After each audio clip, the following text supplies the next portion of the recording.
एक बेटे की नज़र में वो पिता क्या है? क्या उसे आप डकैत समझते हो? देखो, डकैत तो उन्होंने कभी डकैती नहीं डाली है, वो एक बागी थे।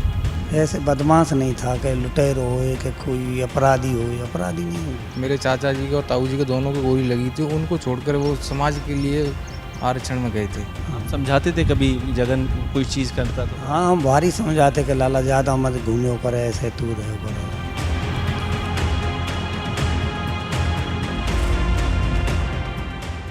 आज से 30 साल पहले, शायद आपका जन्म भी नहीं हुआ होगा, है ना? उस समय जब चीज़ें हुई पिताजी के साथ में, आपके फूफा जी के साथ में जो हादसा हुआ, कभी सुना कि पिताजी और के बारे में दादा दादी या बुआ कोई बताती है कि ऐसा कुछ हुआ था उस समय? नहीं, मैंने सुना यही है कि वो फूफा जी को ख़त्म कर दिया था, उसका बदला लिया था पापा जी ने। उससे पहले तो खेती बाड़ी और जो लकड़ी बेच कर, दूध वाला तो है ही नहीं कोई, ऐसे ही धंधे करते थे। दूध वाला ताऊ जी करते थे, बड़े ताऊ गाय थी अपने पास, यही धंधा था अपना।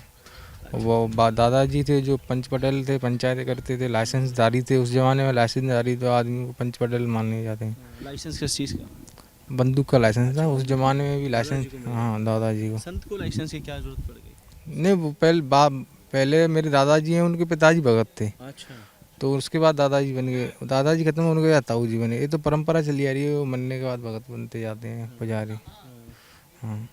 अच्छा, खेती बाड़ी से आपका जुड़ा हुआ परिवार रहा, अब भी खेती बाड़ी करते हैं? हाँ, यही बिजनेस ही यही है हमारा, दूध का और खेती बाड़ी का। जब आप बड़े हुए, पिताजी को देखा आपने या पिताजी उस समय जेल में थे? नहीं, मुझे होश संभाला जब तो पिताजी सरेंडर कर दिया था कैमरी में। उसके बाद जेल में रहे। 2017 में छूटे थे, तो उसके बाद विधायक का चुनाव लड़ी थी मम्मी मेरी वहाँ धौलपुर से।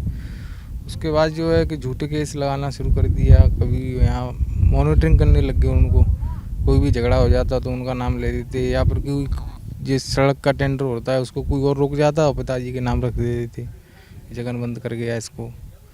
ऐसे वापस से उनको स्कूल कॉलेज गए हो आप?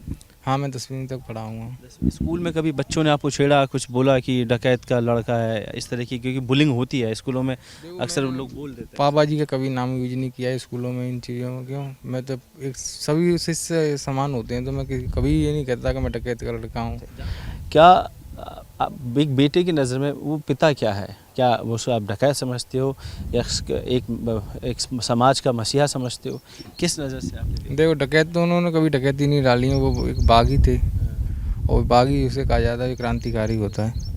जब वो आरक्षण चल रहा था 2008 में शायद, तो मेरे चाचा जी के और ताऊ जी के दोनों को गोली लगी थी, उनको छोड़कर वो समाज के लिए आरक्षण में गए थे।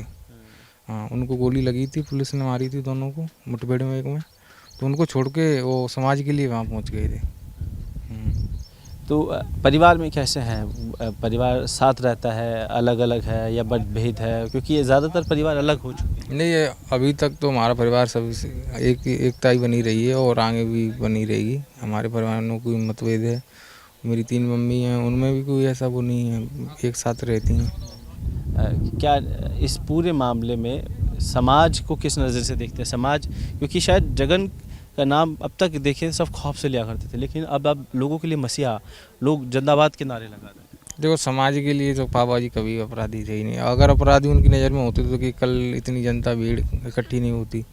अगर समाज की नज़र में अपराधी थे होते थे, तो समाज के लिए वो मसीहा ही थे, या फिर उनके लिए वो दर्द है समाज में, तो इसलिए तो आए थे वो सभी समाज।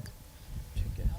तो इनके बड़े बेटे आसाराम थे और ये जगन के बड़े भाई लाल सिंह जी है। बड़े संत स्वभाव के इनका नीचे रहा है। लाल सिंह जी, आप तो बाबू महाराज के बड़े भक्त रहे हैं। पिता ने आपको एक गद्दी सौंपी, परिवार। बाबू महाराज के पिता से कैसे जुड़ाव रहा आपका? कैसे बाबू महाराज से जुड़ा? बाबू महाराज के पुजारी रहे पिताजी पहले। हाँ, और पिताजी चले गए थे, फिर सब 12 गांव के पंच ने हम गंगा जी में ले जाके हम भगत बनाए। हाँ, लोग खामखा इन चीज़ों को बढ़ा दिया। एक संत कभी हथियार नहीं उठाता है, न अपराध की दुनिया में कदम रखता है। आप पर जितने आरोप लगे, क्या वाकई में वो गलत है? गलत ही लगे साहब, भाई की बदौलत लग गए। हम जहाँ बैठे हैं और कहीं गए तो हमको मुकदमा लग जाते बैठे थे।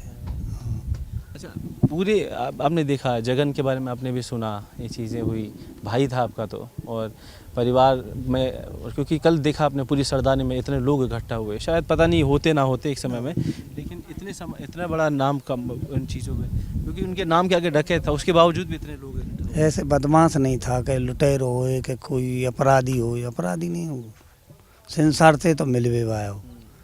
और जो क्राम है गए वो जीजा के बदले में इनमें जो है गए फिर बातें पीछे तो ये सा मुकदमा ऐसे ही लगाते रहे बातें। और संसार में वो घूमता और घूम जाता, बड़े बूढ़े इनकी सेवा भारी करता हो, मंदिरन पे उन पे धर्म पुण्य सपता है, भागवत है, इनके काम में रही दो। सामाजिक व्यक्ति थे, सामाजिक व्यक्ति। आप समझाते थे कभी जगन कोई चीज़ करता तो? हाँ, हम भारी समझाते कि लाला ज़्यादा मत घूमे करे, ऐसे तू रहे करे। आप सुनते थे वो? हाँ सुनते, और वो ऐसे मतलब बाकू जी तो पता हो कि मेरे को जेल में ऐसे गला घोंट के मार देंगे कोई। हाँ, बाहर तो बात है, कोई भारी प्रेम करते संसार नहीं, क्यों आवती दुनिया है जब। तो ये लाल सिंह जी थे, आप मैं देखिए कि परिवार के बड़े और मुखिया है, और हालांकि इस पूरे मामले को लेकर जगन गुर्जर की हत्या के बाद कई सवाल खड़े होते हैं, लेकिन सारे भाई जेल में रहे, लंबे समय तक सज़ा काटी। सवाल ये कि क्या चंबल का पानी बागी है या चंबल की बेहड़ बागी है, ये सवाल हमेशा उठता रहा है। और अब तक चाहे से राजस्थान हो, उत्तर प्रदेश हो, मध्य प्रदेश हो, हर राज्यों से चंबल की अलग अलग किस्से कहानियाँ सुनाई देती है, कई नाम ऐसे सुनाई देते हैं जिन्हें लेकर सवाल खड़े हो जाते हैं। लेकिन अक्सर जब जगन की बात होती थी राजस्थान में कुख्यात, उस समय जगन के नाम पर राजस्थान में ऐसे कई किस्से आपको सुनाई दिए होंगे, लेकिन न सवाल यही है कि जो उन्होंने किया उसका भुगतान वो कर रहे थे, लेकिन जेल में सज़ा हो जाना परिवार उसको सही नहीं मान रहा है, ना समाज उसको सही मान रहा है। कैमरा पर्सन त्रिलोक के साथ कुलदीप, धौलपुर।